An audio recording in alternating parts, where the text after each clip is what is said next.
Well, just here to clarify certain doubts because I don't want to leave anything incomplete. So, if there are anything, I was just answering somebody, it got disconnected. So, I'll make this a short part two and just finish it off in next 10 minutes. That can happen only with Paramchit. So, I just look forward to anybody looking into the answers of these ones. So, I was actually talking to Malaji and it got off. So, I'll just complete the stuff.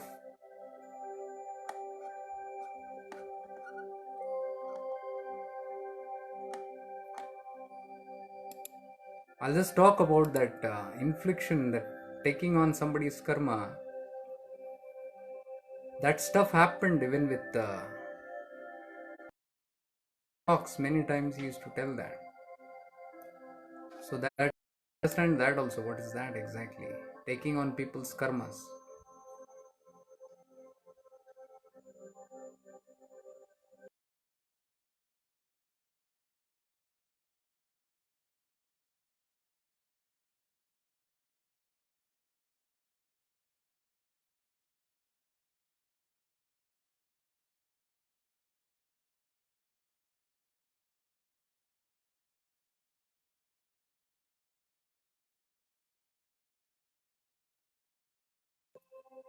Very precise, very crystal clearly. There was no doubt of it. If you look at that wound and that, and nobody had inflicted a wound on them, but that wounds appeared.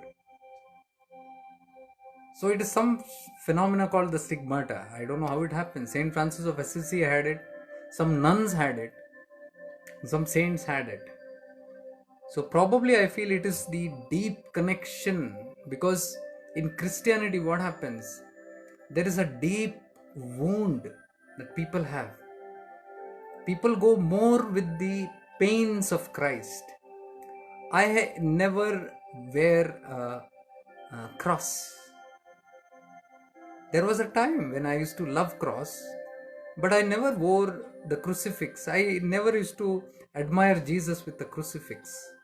I used to see his more better, beautiful photos of healing, of aura, smiling, of doing sadhana. All these I used to relate, but never on the cross. I never, even today, I don't like it, because that somehow connects you to a different frame of mind, which is again got to do a lot with your pain. There is a kind of feeling that comes into the mind that to undergo and to reach God, you got to get crucified. That feeling comes in that, see, one person has done that, so you want to get to that level. I get to get crucified. It's not needed. The crucifixion, I'm telling you, is more than the physical affliction. It is more about our deeper wounds and how we suffer inside. That is what when Jesus also meant to say about the cross, pick up the cross and follow me. That is what he was trying to say. He didn't mean a physical trauma. Another thing is, Christ was too straight and he took panga with a lot of people straight. A lot of panga. And he never bothered about the consequences because he somehow knew that this is going to have a higher consequence. And that is how he just went ahead. There are many saints in the history who have done this and have faced persecution many ways.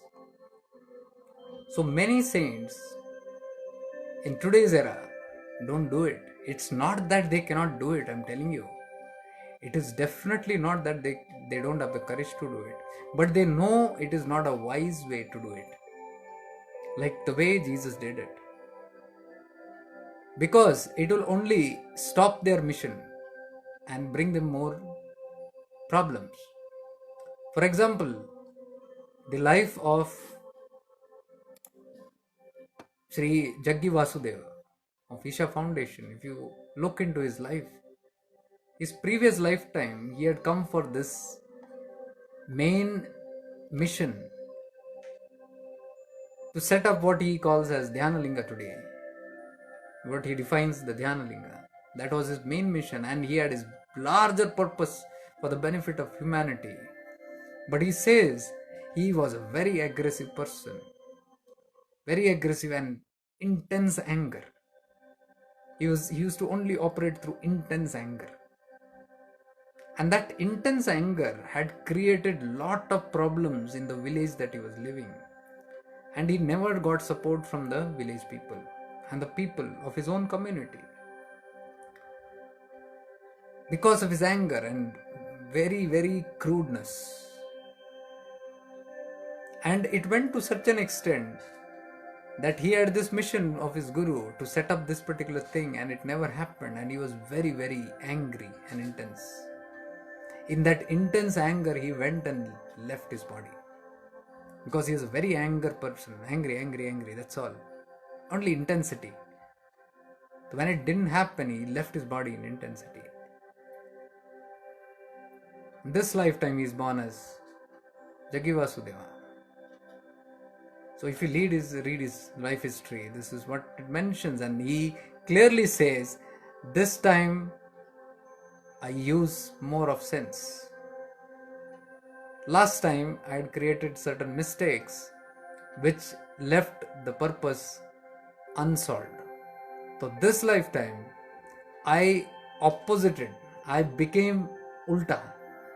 I became more friendly with everyone, and I utilizes that quality to win over people's than fight with them in aggression. And when he did that, the mission was fulfilled. Similarly, there are many saints who have realized that intensity and such things can cause more of problems, but still in today's era there are many such masters who care a damn for anything. They just speak their truth and they are just out. They don't bother whatever happens, and they are ready to face the consequences also. But many of the masters also are very understanding of the situations, like what I mentioned just now about this saint. The ultimatum is to get the work done properly. So you do this way, that way, whichever gives you fruit, they do that.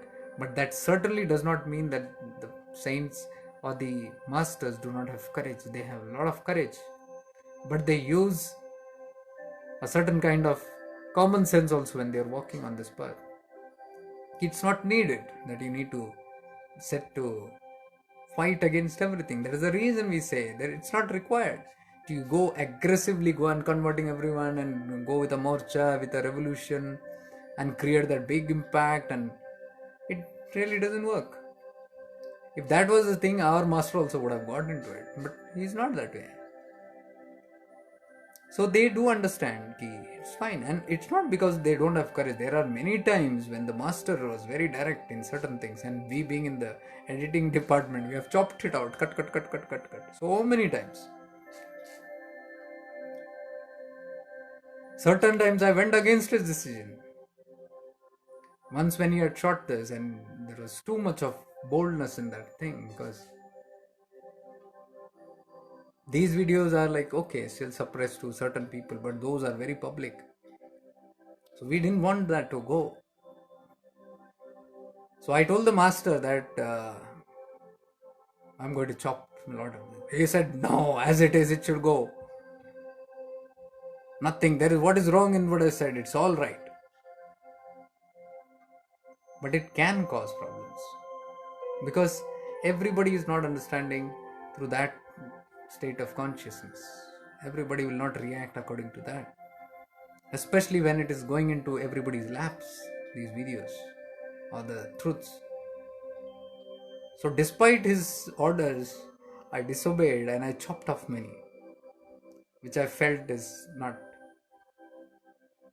And he asked me whether it has been gone. I said yes, it's gone. Because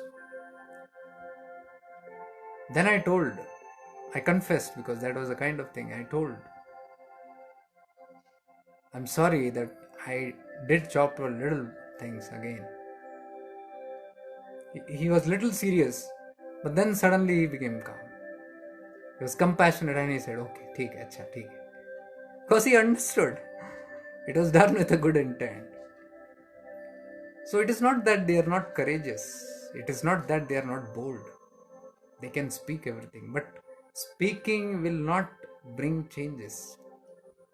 Speaking to the masses who are not ready for it, if you speak, there will be only frictions. That is why I'm saying these videos are only for people who can hear it. If I give it to my friends right now, this video, they'll throw this video on my head with the mobile itself. So it's not necessary that you go and do this directly. It's okay. Everybody had a different, but we have to understand this phase is different. This yuga is different. Those yugas were completely different, and Jesus knew very well. People were in deep slumber. People were in deep unconsciousness.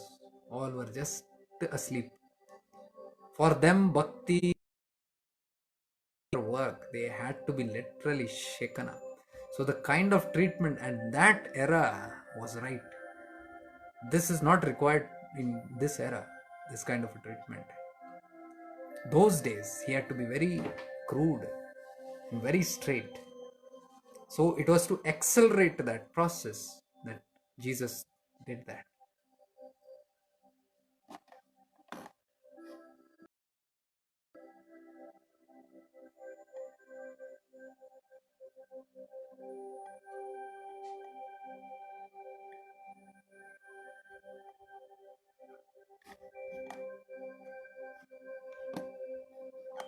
Yes, I'm glad you guys are watching it and understanding. That is why, no doubt, Christ is in the Guru Mandala of many lineages, many lineages. Almost all the lineage you can see. Any saint you go and ask about him, they will talk only high because they know the Tattva.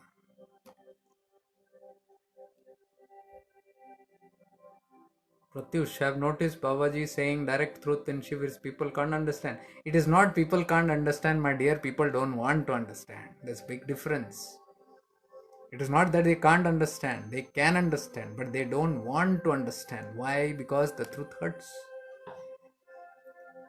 And the Master, Gurudev, did not speak just about Christ or anyone. He has spoken about all the superstitions in our mythology, in our own understanding about. But tell me how many of them realize it?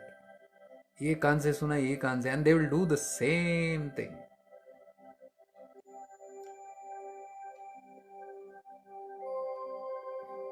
I remember him coming and scolding many of within our circles also.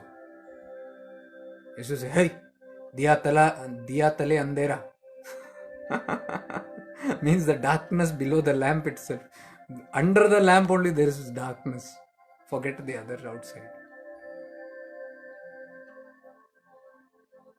Malaji, shall I continue Om meditation? Yeah, Malaji, I'm saying, why are they not doing it Om? Or they might not be comfortable with Om. For children, for me, it's fine. But if you ask my people who are in Christianity, my relatives and all that, they will hate this idea of saying home. That is not for them to blame. You got to be like a Jesus looking over Judas or the sinner and seeing why they are sin. And Jesus always said, what did he say?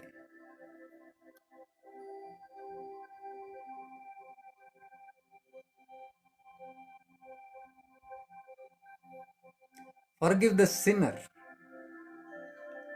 but not the sin. Deep meaning. Forgive the sinner, but not the sin. What that person is doing may be bad, that's fine. But that person itself is not bad because he is under influence of something. So, if somebody is denying to say Om, we should understand it. It is with the same feeling. If somebody comes and say, tell Inshallah, will you say that? I'm not saying you, it might be anybody. Inshallah. And with the meaning, inshallah. Will not do it because it has not been in our practice, and our social conditioning have already threatened our nerves, telling us that this is something from the opposite community and they are this blah blah blah. The moment you hear anything related to Allah, your memories, your vrittis come up, and that dominate, and that covers up. It doesn't want to go further. So if this can happen to us, why can't we be compassionate and understand that they might not like certain things? It's okay. Shall I mix Om, Amen, Amin? You do whatever you want. I don't know, because I don't know, it's your school and I don't know how they are going to react. The moment you say Amin and then they say you are going to convert here, you come in a different way. I don't know how they are going to react. I mean to say, it doesn't matter in a word whether you say Om or Amen or Amin, or you don't use these words also. You just tell them to do they will have the same result. Is very what do you call, generic or non-generic, whatever you call it. It has no identification. Is in every language. That is why Bade Baba used to say hmm. So you can use such terms. The idea is they get the tattva, not the word.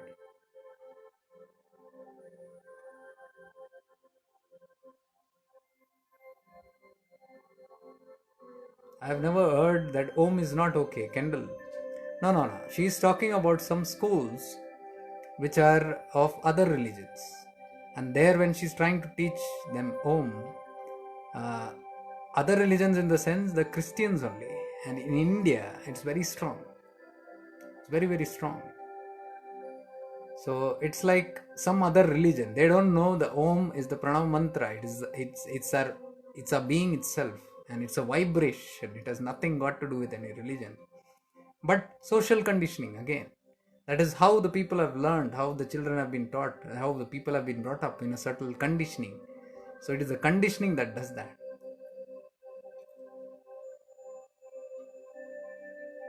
Yeah, la ilaha illallah. A master used to sing this. Om Namo Bhagavate Vasudevaya. In that he used to sing that La ilaha illallah, La ilaha illallah. And he used to also sing Alleluia, Alleluia, Alleluia, Alleluia. Not in all the shivers, some special shivers he has sung this to show the oneness again. Suddenly he used to sing in that mood, and you know his style.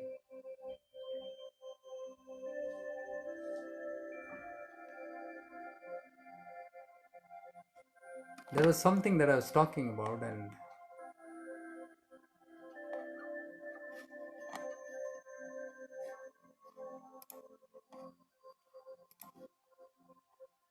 I missed out some. Yeah, Karina, you say, now I understand Christ consciousness, but there's a misconception that he paid for the sin of people. But no, thanks for the clarification. This is very much right. It's not a misconception. He did pay for the sins of people. I'll tell you how. It's not a belief. It is the science. It is just the science. This is what most of the masters refuse today, including Gurudev, because he had once told, like Sai Baba used to take on people's karmas and burn it in their bodies, because their bodies was that tattva which could burn the karmas. Perhaps not the people can burn it in their limited bodies.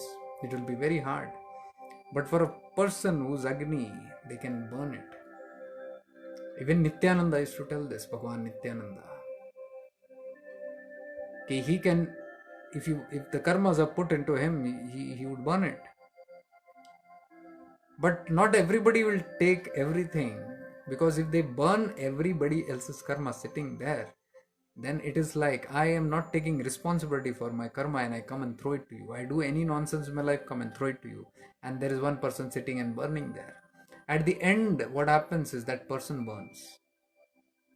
This is why Sainath used to be always sick. Anytime you go to him, he had fever, he had something, cough. Always used to be ill most of the time. And that illness came from where? It came from the taking on of karmas. I would like you to understand this very clearly. They consciously take people's karmas. But then, when too much is taken, they limit their own functions.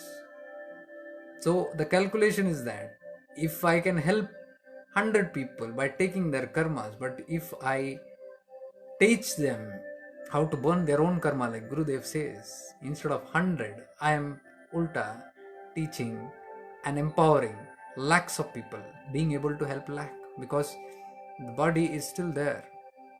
It can be used further for more purposes rather than diminishing it for few. But it does happen. And this is how the whole concept of even Jesus suffering for our sins meant. What people said was right, but they do not know. That is why I asked them the question, they do not know. They only know because somebody said it then. It is very much right. It is group karma when some certain very bad, impactful things are happening in a certain place. And sometimes when you try to even poke into that, you cannot, because the grossness is so gross that somebody has to take a little burden of that collective consciousness. And when you take that the collective consciousness loosens up a little bit. And when it loosens up, then there is a little space for even light to shine for them. Till then it's very dark. Even one to one, when a saint takes it, they will see the intensity of that person, whether it is worth taking for this person. And if it is really worth, if it is something going to be very beneficial, they will do it. If it is somebody who just come for throwing off the responsibilities, they will never do it. This is how when you go even one to one with any avduts, they will not just take anybody's karmas and send you. They are not sitting there to take karmas. So collectively people take a lot of karmas. Collective consciousness. So when Jesus entered into that zone, there was a lot need to be taken, but this enlightened being had so much of power to burn, the Agni to burn, the karmic complications of so many people, that he brought it upon himself. And what happens when you draw karma to yourself? The negative implications of that has to be suffered upon. What happens when Sai Baba took it on his body? To a certain level it's fine, they can burn it. But when out of compassion and karuna, out of that unconditional love, they take more, what happens is, whatever is destined to happen to that person, a part of it starts moving towards the person who's taking it. And imagine collectively everybody is coming there.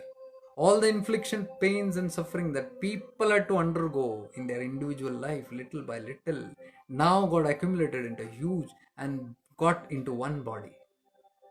That is why the immense suffering that happened through that whole drama of till the crucifixion. A normal human being will not be able to sustain that kind of a suffering.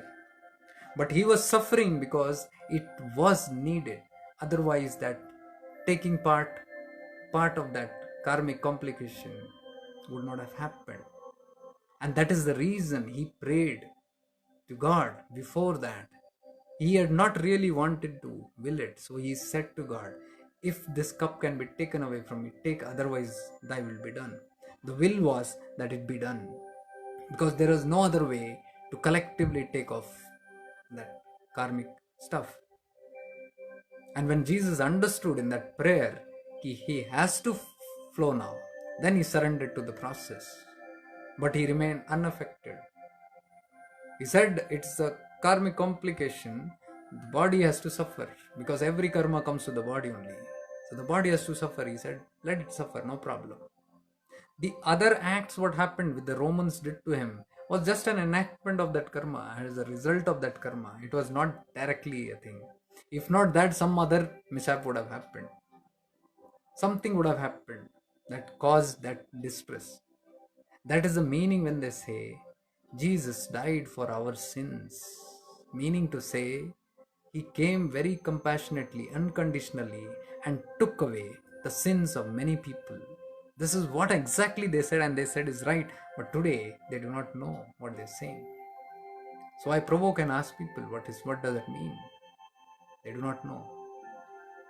This I can correlate and with conviction say because I've seen Avdutas doing it. I've seen it in practical experience, and it's my own experience where I've seen that Avduts and even your master can take your karmas. It's my personal experience. Very true. I told you about Achar Baba sitting in that place, and when I was very disturbed as to why this Avdut is sitting here in this shabby, dirty place, in this dirty body, and I was so feeling bad that I was praying, sitting there, and tears were flowing out of my body. Achar Baba is seated there, and the tears are flowing because why on earth is somebody doing this? This kind of, what kind of love is this? That you're sitting in this kind of an area, eating all this food, messy food, and such a dirt. And day in and day and night, people are coming and dumping all this karma in the name of this food, which you are partaking one bit by bit into yourself. What kind of a compassion is this? I could not understand, but I could relate to what's happening to that. And I was in tears. I was closed my eyes and I was asking Achar Baba, why is Avdut? And he was like a madman there, looking up and talking what all. I didn't know how he's going to answer me this, but I was asking from internally, from my heart. There's the time the person of him, he called me. Our clothes are torn. His clothes are torn. He can't even speak properly except Malayalam. He doesn't know any other language. And he calls me and he says, sit, and in Malayalam he talks to me. Do you know why he's sitting here?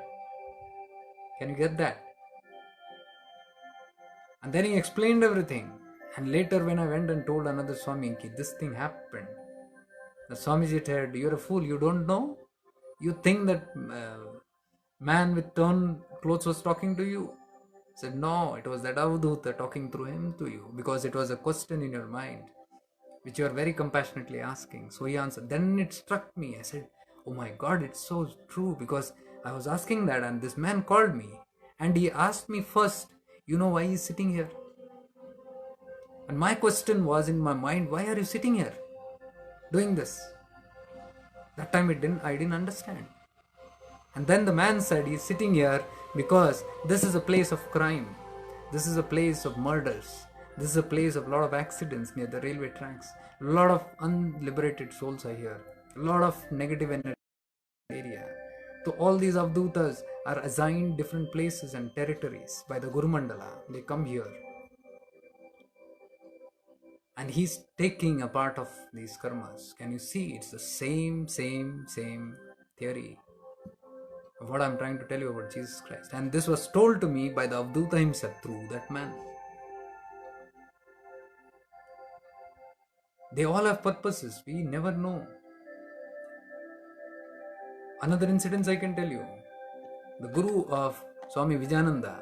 I used to stay with Swami Vijayananda for almost 6 months. I was in his ashram once, in Nityananda ashram, and living and serving in the ashram, translating Kannada books into English, and all those things were there. So I was living with him for a long time. So he used to tell me a lot of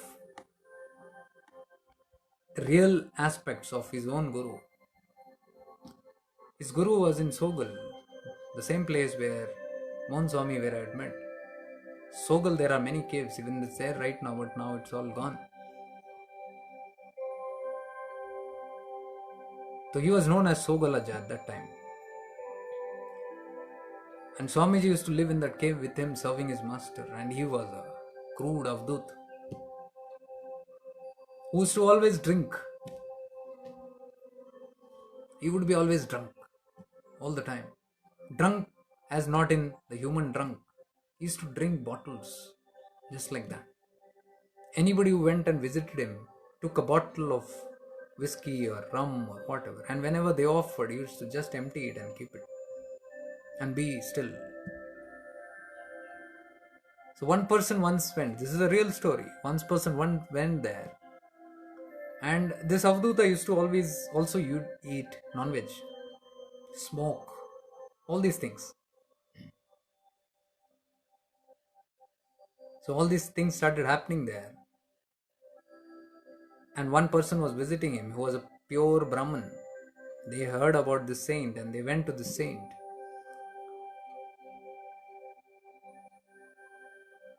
And then in front of him, he blessed him, and then he was eating this and even having these drinks. So this person was little shocked.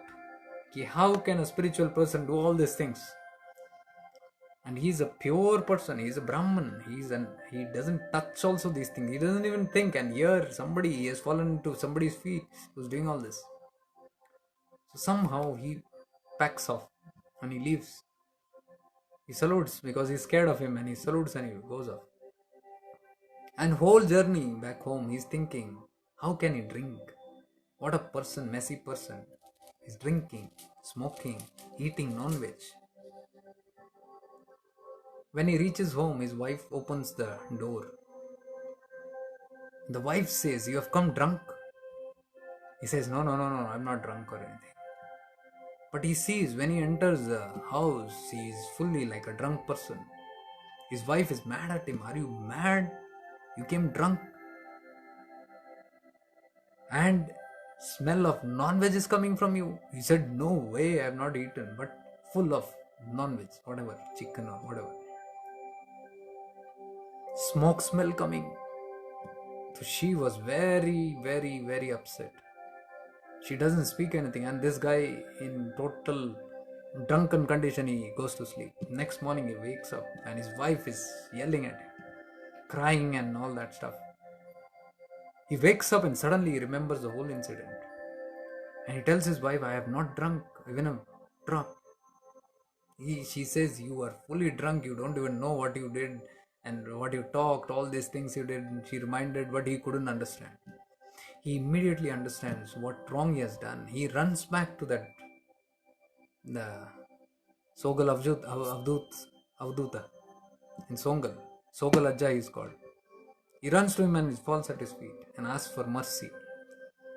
So the Avduta looks at him and says, so you think I drink, huh? I eat non-veg, I do all this nonsense. Do you even know why I do that? He said it is a part of the collective consciousness of the youth. They are all into these things. I'm taking a part of it. So without knowing, never judge anything. Why, who is doing what. And he says the experience gave you an understanding. I did not do anything. It's the consciousness which does it. And he blesses him and leaves. This is another example of where collectively they take a lot of karmas. Many masters do it. Even our master has done it. It's not like they've not done it. So Jesus Christ was on the same principle. He died for our sins. Very, very true. Karina, I'm glad you asked that question because I could clarify this. It's a deep subject.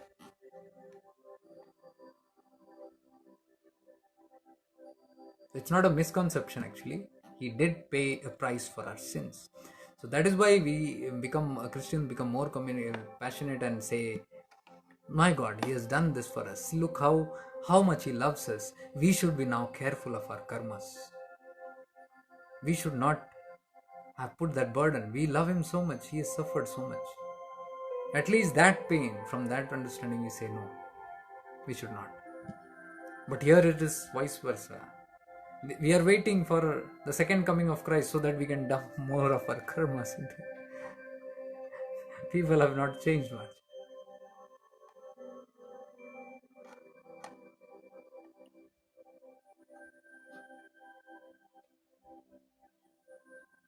Yes, Ramakrishna Paramahamsa, definitely. He was one of the main masters who took on many peoples. And he had no questions. He was not much into logic. He could even heal his own cancer, but he used to say if the mother wants, she'll do it. I don't want to do it. All his disciples used to tell, it takes only 2 seconds for you to even say you're so powerful.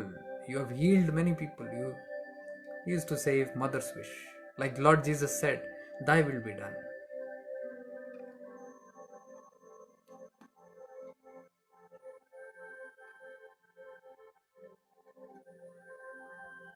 Bhagavan had a swollen feet once. When asked the reason, he said devotees had come and shed their sins here at the feet.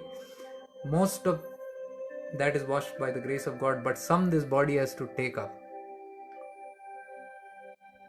Thank you, Som, for sharing. Beautiful. That is Bhagavan Nityananda who said. See, he said many people come and put their sins here in the feet. God takes up everything, but some this body has to bear.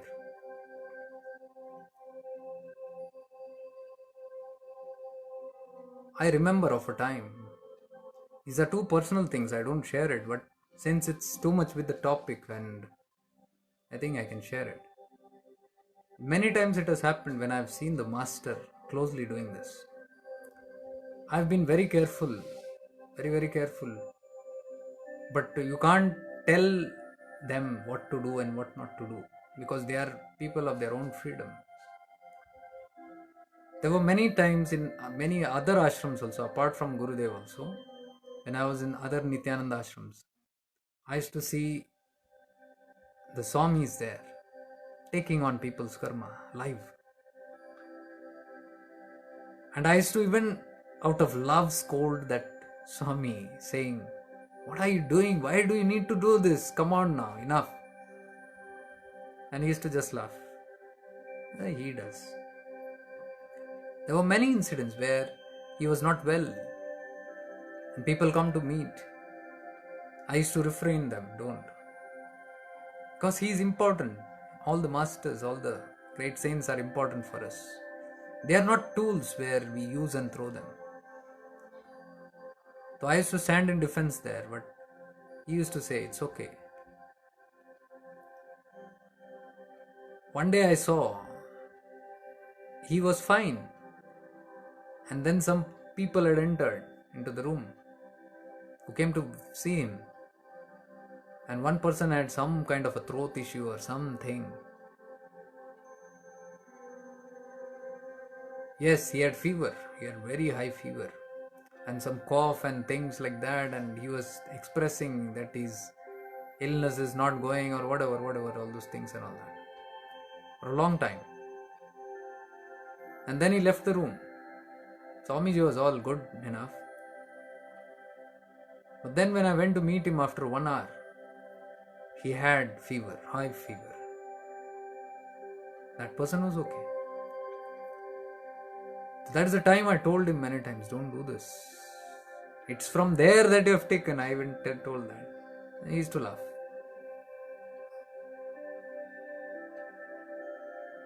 Gurudev also. There was one time when I had fallen ill and it was a very deep cold. I think for at least 15 days that didn't leave me. It was kind of some release that was happening. More than 2 weeks and it never went. The sore throat and cold and cough and things like that, and it was so irritating. I was like fed up with that process. So he used to call. Gurudev used to call sometimes for some work or something like that. So, and I never used to tell Gurudev of what is happening because I don't want to disturb him. For these factors only, I never wanted to tell. So one day the phone came and I was talking to him. I was talking in that tone. So he said, "You don't seem to be well." I said, "Yeah, this problem is there, Gurudev, for a long time now. It's been a week or something." He didn't say anything and then he continued with the work and all that. And next day again he called for the follow-up of that work. So when he called, I still had that. Nothing had gone or something, it was still there. So he called and he talked about the same things and he could realize that this thing is still there. Third time when he called, I think the next day or something, I was still having it, and then he was talking and then he said, "Your thing is not yet gone?" I said, "No, it's there, hoarseness." And then he said, "Even I have it." And he laughed. "Even I have this sore throat and cold and all that." I said, "Huh? You're supposed to be taking some shivir somewhere." Yeah, it's there. And then I observed his voice was hoarse. That's all that he said. After that, I kept the phone. I was continuing. My illness went off. He had it.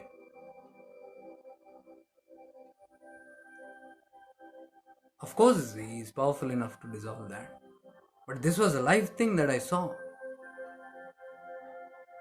And very casually, very lovingly, very happily. Who will take laughing somebody else's pain?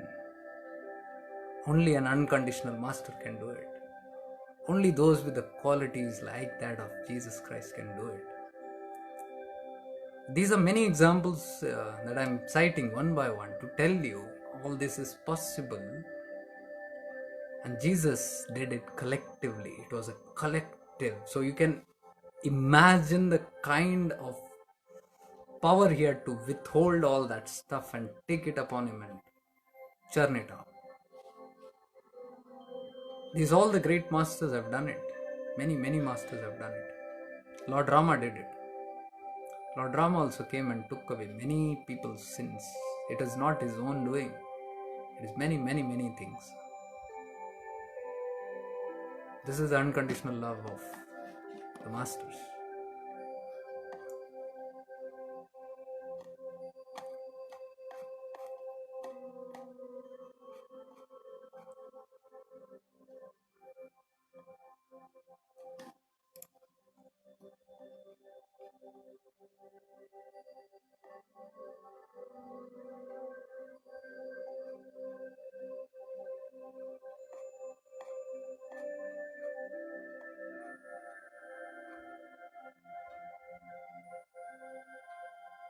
Bhaiya, can I get to see the Nachiketa video? What is the Nachiketa video? There is no Nachiketa video. If you are talking about what I was speaking about, it is something on forgiveness. It has nothing to do with Nachiketa. Why will I go and do something called Nachiketa? That is something what Gurudev has done. I was suggesting that you do that. I never did anything. So when you post something, just do not be very careful, because people will then everybody want it, because nobody knows what. One person says, everybody says that. That day somebody said, you have done some special meditation, do that. And there was no meditation, it was just an open eye practice. Everybody started asking, what is that? So I think even you have not seen this fully. This video, you must have entered late and you're just asking that. There is no Nachiketa video. It is all about forgiveness and how to do it practically, consciously, with or without eyes closed. I have done that. If you see the forgiveness kind of videos, wherever it is, I'm trying to just arrange all this thing in one place. It's taking some time because of this lockdown. I can't even upgrade a lot of things. I wanted a connection, broadband here and all that, but the things are not happening because of all these things. So it's with limited resources that I'm doing. Otherwise, I want to put all this in proper place. I'm just open up a different channel, the Conscious Space Light in YouTube, where I want to put all these videos stacked there, rather than mix it into my personal and all those things happening. So the people who are serious, there are many other people who look it into YouTube. They come and then they get my songs where I'm singing Musafir Yaro, and then they are like, what the hell is this? So I want to keep that personal account something personal, that is different, that is living life 200, that is something different which everybody might not understand. And all the serious topics on the conscious space, I want to put it in this place. I've begun the work, so it will not confuse you then in bits. I'll put it all in details there. You can share those videos for people who are raw, who are generic, who don't have a path or something like that. Many people don't want to get into the path because they say, oh, I don't want to follow a person, or I don't want to follow this principles, or I don't want to follow a religion, or I don't want to leave mine, whatever. For these videos are very generic. So for the people who need it in that fashion, you can always share. YouTube is the best way. Asha ji, आप हिंदी में बोलना, भैया आप हिंदी में बोला करें. नहीं, मैं आपकी नहीं सुनूंगा, मैं अपनी जो इच्छा है उसकी सुनूंगा। I am sorry for that. So Hindi अगर आपको है तो मैंने बहुत हिंदी वीडियोस किए हैं, आप वहाँ रेफर करो। जो जिस तरह का क्राउड है, this is most for the western crowds and people, because Christianity और वो जो है वहाँ के लोग ज़्यादा समझते हैं इसको। तो मैंने वो इंग्लिश में बोला, और मैंने नहीं बोला, वो अपने आप जो आता है मैं करता हूँ। तो ये हिंदी इंग्लिश का ज़्यादा कुछ ये नहीं है। If you want to see, that is very clear, इतना कुछ कॉम्प्लिकेटेड नहीं है, इट इज़ अंडरस्टूड। आपने जो टाइप किया है ना, वो इंग्लिश में ही टाइप किया, हिंदी में लिखा हुआ। तो उतनी अंग्रेजी अगर आपको आती है तो इतना समझ में तो आएगा, कोई हाई फंडा इंग्लिश नहीं है, ठीक है ना? Because we have to see for everyone what is good.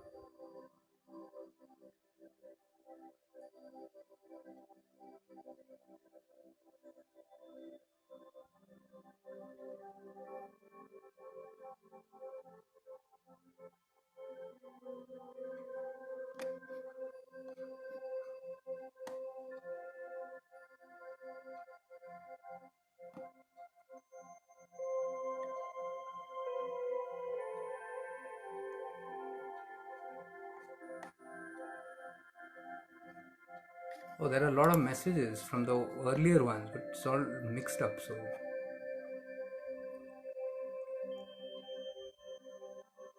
if I am not wrong, Christ is a state of Jesus, like Buddha is a state of Gautama. Excellent. Rajeshi, excellent. Gautama was the person, Buddha was a state. Buddha means the state of realized, the state of self realization, liberation, who is liberated. He is a Buddha. This is very important because people say Buddha means Gautama. No. Buddha can be anybody, it can be you. If you are self realized, you are a Buddha. You are a walking Buddha. So Buddha can be multiple, Gautama is only one. So when you say Gautama Buddha, the Gautama was a liberated being, or Gautama is a self-realized being. So Buddhahood is a state of Gautama. You got it right. Same way, Christ is the Christhood is the state of Jesus, the Christ consciousness, the liberated. Perfectly fine. You got it. Thank you for sharing.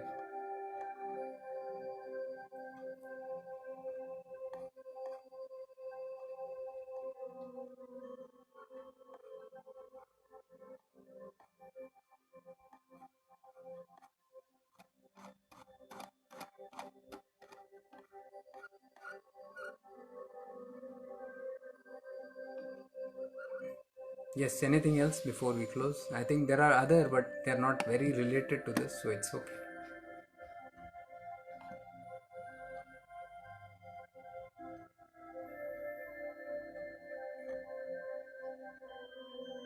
Yes, so it was very beautiful, guys, talking to all of you and sharing some profound truths, deeper insights, the way it is, in a very raw kind of feeling and raw kind of emotions. But I don't mean to be raw,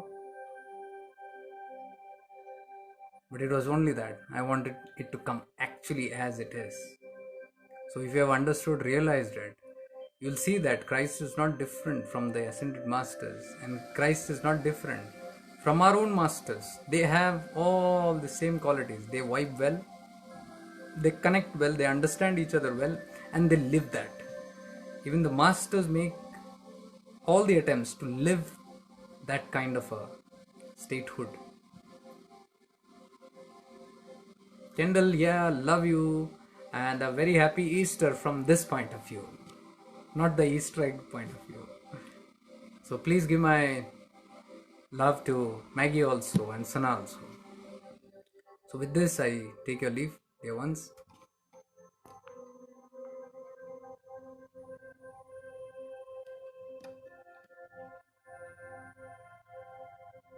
Pratyush, what is this that you wrote? I have noticed young people always loved when Babaji. Okay, this is an old one. So, with this, wishing you all a very happy Easter and have a blessed day and a blessed life also ahead in Christ consciousness. Stay blessed. Lots of divine love and light to you. Gurudev Sharanam. Guru Mandala Sharanam.